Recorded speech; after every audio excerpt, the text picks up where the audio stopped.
sobre a ficção orçamentária, ministra, porque quando foi enviada a LDO a essa casa, tanto a nossa consultoria de orçamento, quanto instituições independentes do mercado, como a maior parte dos economistas, entenderam que o orçamento era fictício, que o governo não teria essas receitas e que o governo gastaria mais do que estava previsto. E, de fato, foi exatamente o que aconteceu.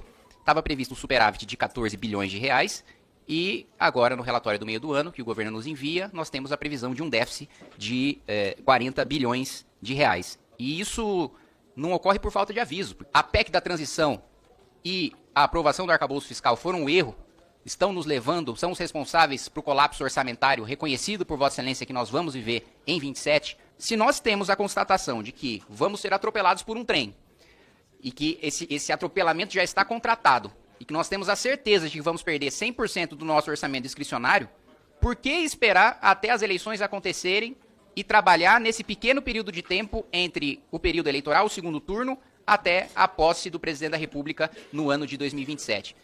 Vossa Excelência aponta a questão da preocupação de receitas e despesas, mas antes de chegar ao principal, eu divirjo radicalmente de Vossa Excelência, peço vênia aos consultores desta casa. Quando a gente fala de LDO, a gente fala de estimativa de receita e de despesas. Se nós olharmos no crescente do que aconteceu, nós não estamos aumentando os gastos no Brasil, nós estamos diminuindo gastos e estamos cumprindo a meta.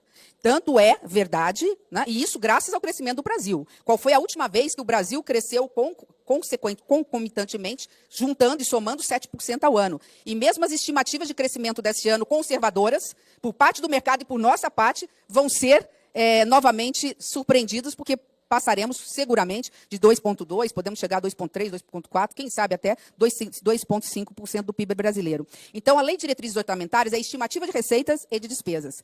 As receitas apresentadas na LDO do ano passado e deste ano, em que pese alguma estar superestimada, outras estavam subestimadas, porque é isso. Esse é o exercício que se faz no orçamento brasileiro. Foi assim no governo passado, no retrasado e neste também.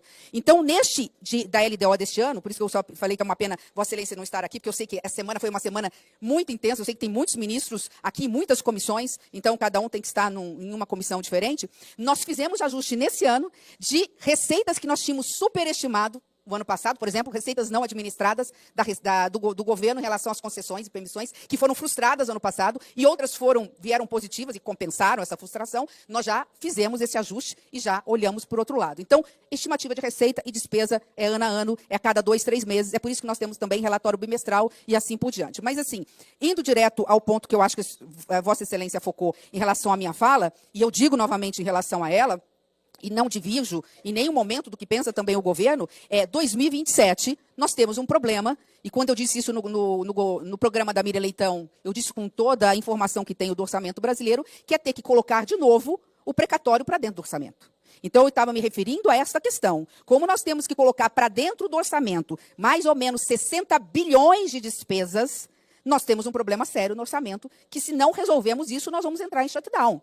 Mas não por conta do arcabouço fiscal, que lembre-se, foi um arcabouço que nós apresentamos, mas não saiu do Congresso do jeito que nós apresentamos, como é do jogo democrático. Porque os senhoras e senhores estão aqui para aperfeiçoar aquilo que o Executivo, seja ele qual for, apresenta. Mas nós não tivemos um arcabouço ainda mais restritivo, porque o Congresso entendeu dessa forma. E é do jogo, e nós estamos com essa regra, agora ela é nossa. Então eu tenho que dividir essa responsabilidade, até porque eu votei a PEC do calote dos precatórios, e fui eu que impedi lá atrás, eu lembro até hoje, na mesa, o ex-ministro queria que a PEC ela fosse extensiva por acho que 10 anos, eu não me lembro. No Senado, tinha passado na Câmara. No Senado, eu falei, isso não passa. Eu era líder, inclusive, da bancada feminina. Nós estávamos no período, acho que salvo engano, de pandemia. Eu já não me lembro, estávamos ainda já no 100% presencial. Eu falei, não passa, só tem um jeito de passar. Inclusive, eu não voto do jeito que está. Vocês têm que reduzir para 5 anos. E aí houve um acordo e só passou por, salvo engano, desculpa que eu não sou muito boa para números, 3 ou 4 votos no Congresso Nacional. Então, hoje nós temos um problema em 2027, não é por conta de arcabouço fiscal. O problema para 2027 é como nós vamos colocar para dentro do orçamento brasileiro mais 50 bi de despesas, tendo que, e aí eu divirjo de Vossa Excelência, apenas para dizer o seguinte, tendo um teto de gastos, porque o arcabouço, e eu falo isso mesmo dentro da equipe econômica, para alguns colegas, alguns ministros de pastas de infraestrutura, é o seguinte, a gente fica muito preocupado com meta, mas nós temos 2 regras muito fortes lá. Um é cumprimento de meta, porque ninguém pode gastar mais do que arrecada. Nós temos que cumprir meta zero e vamos fazer isso. né? Estamos imbuídos nesse sentido, mas nós temos um teto de despesas. E o teto de despesa, ele é claro, é 70% do valor do aumento das receitas, é o primeiro teto. Ainda temos um segundo teto. Ainda que a receita, o valor real da receita, suba muito, e quando ele sobe muito, nesses últimos 3 anos, ele tem subido muito, o crescimento da despesa, que é apenas 70% do aumento da receita, ele tem um outro teto, que é um subteto. Né? Que é, eu só posso ter o crescimento real das despesas mais 2,5%. E todas as vezes, nos últimos 3 anos, deputado Kim, a gente está usando esse subteto. A gente já está usando esse subteto, ou seja, estamos tendo 2 tetos, porque a receita, o valor real da receita, tem subido mais do que as projeções nossas na LDO e, consequentemente, na LOA. Não posso deixar aqui de externar apenas e chamar a responsabilidade dessa casa também. E falo como alguém que viveu essa casa, que tem o orgulho de ter sido senadora, que defendo emendas parlamentares, porque acho que é uma forma democrática, só que quando eu era senadora, e não faz muito tempo, né, nós tínhamos 15 milhões de emendas parlamentares. Né? Depois ela aumentou significativamente no finalzinho, e hoje elas são, eu vou falar em valores gerais, para não falar de cada parlamentar tem, nós temos 60 bi do orçamento brasileiro com emendas. Quando a gente fala disso, são emendas, é do orçamento discricionário. Hoje o orçamento discricionário do Brasil é de 210 bi, não do ano que vem, estou falando agora. Dos 210, redondo, números redondos, 50 e pouco, 60 bi é de emenda parlamentar. Aí fala assim, mas só corresponde a 25% de toda a discricionária que o Brasil tem. Só não, cara pálida, porque não existe lugar nenhum algo semelhante. E, de novo, isso é democracia. Foi assim que nós decidimos fazer política. Eu só estou fazendo uma defesa do arcabouço e do sistema como ele está. E não é só, ele é mais.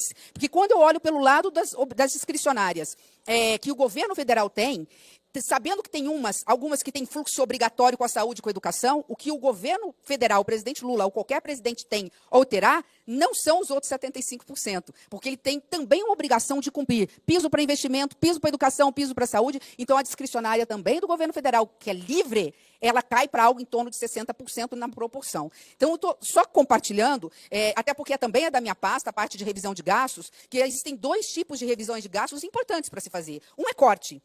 Eu concordo com Vossa Excelência, mas outra é qualidade do gastos.